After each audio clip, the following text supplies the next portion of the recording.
As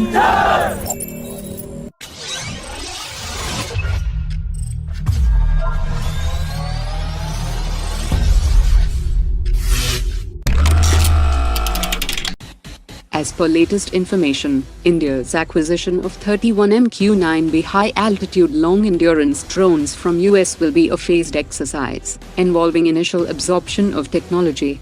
The first consignment will include 10 drones without weapons, as the acquisition of missiles will be step 2 of the entire deal. The Indian Navy will acquire 16 MQ-9B Sea Guardian drones for maritime domain awareness, but all 31 drones will have hard points and the capability to carry missiles and laser-guided bombs. It will lead to creation of 3 tri-service intelligence, surveillance and reconnaissance command centers, 1 in the south and 2 in the northern India with specific focus on northern boundaries. The Modi government will not buy all the drones and the weapons off the shelf, as the deal will have an element of localization in the package, through which Indian-built munition can also be fitted onto the drones. Government officials have clarified that the American firm General Electric is sharing manufacturing technology of F-414 engine, which is 80% by cost, and subsequently the percentage of the transfer of technology is expected to increase further. They also said that DRDO's gas turbine research establishment would be part of the proposed deal with American General Electric for manufacturing jet engines in India, and it will be receiving all the know-how, including that of processes and coatings for the crystal blades, that will help the indigenous Kaveri engine program and its variants.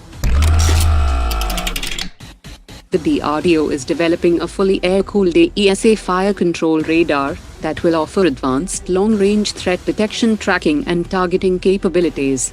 The lower-cost radar will be smaller and lighter than new TUM radar developed for Tejas Mark 1A aircraft, and will also require less power. That will be integrated on unmanned aerial vehicles, unmanned combat aerial vehicles, rotary wing aircraft, light attack aircraft and ground-based towers.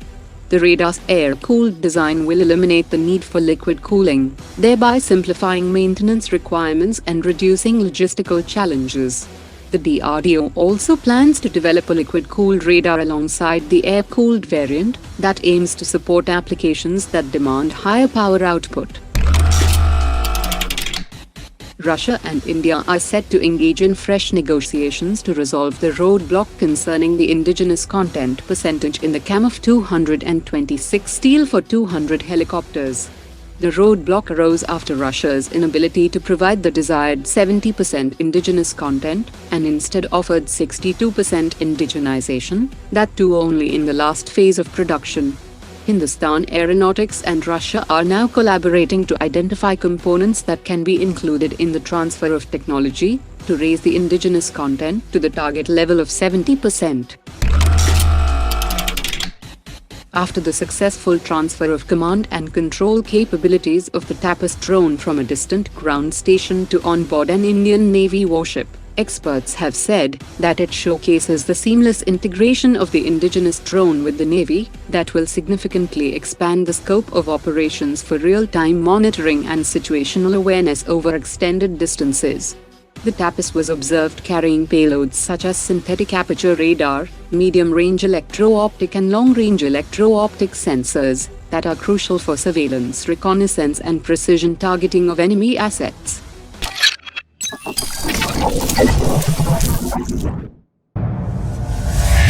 Omar dropped it.